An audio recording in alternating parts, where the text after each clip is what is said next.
I'm so happy we moved in. Yeah, me too. You know I love you and those kids, right? Oh no, he's playing with his imaginary friend again. What you doing there, buddy? Wanna help me load some boxes? Tony says, oh, hell no. I ain't your slave. Is it me or is his imaginary friend sound black? As always, you're very funny. Thank very you. funny in this movie, and I was just curious. I mean, when it comes to doing sequels to like spoofs like this, they're usually faced with a lot of challenges, and it's hard to sort of build that level up to where the original was. But you managed to pull it off with this one. I was just curious, what were the challenges for you in making this sequel? To approach it the same way we did the first one, which is actually just to kind of keep it simple and relatively simple in terms of the story, and then complicate it with the situation, and populate it with funny characters. So this way it's just an enjoyable movie, and instead of going, we need big crazy gags. I think if we'd approached it that way, then the movie you get kind of tired.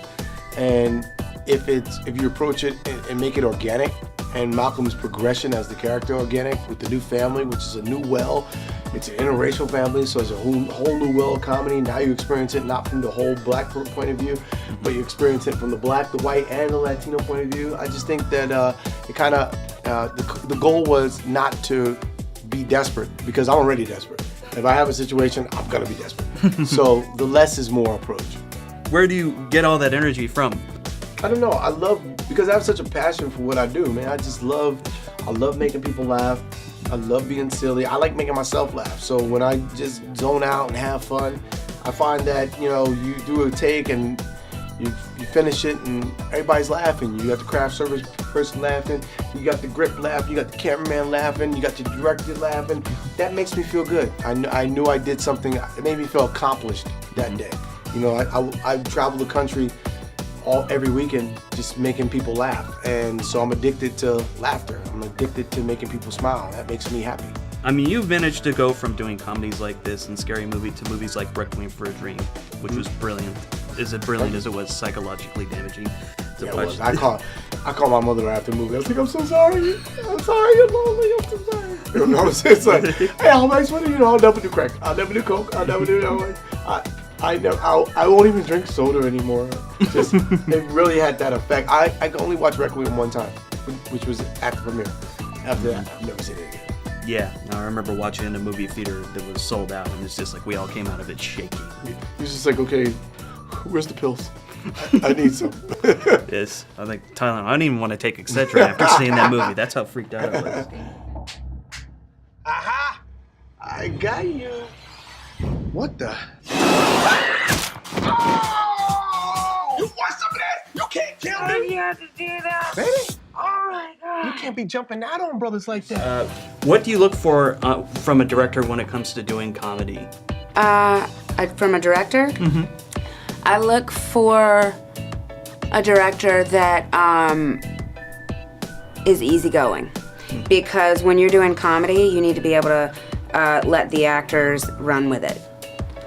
You can't teach comedy and you can't teach rhythm. They either have it or they don't. So you look for a director that trusts his actors, because if they don't, then they're gonna nitpick a joke too much and it kills the joke. And we need to be able to improv and be free to say whatever comes out and improv and go back and forth and bounce off each other in order to get the funniest takes possible and the funniest film possible. And that's exactly what Mike Titus did. What specifically attracted you to doing Haunted House 2?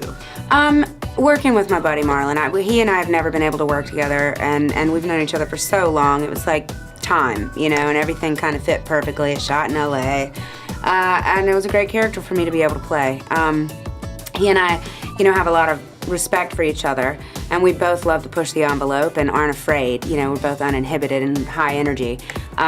So it was perfect opportunity and funny script. And although he didn't follow the script, which meant we didn't follow the script, except for basic outlines of what the script of what each scene was gonna, you know, be about, it was all improv and it was fun. You know, it keeps you on your toes.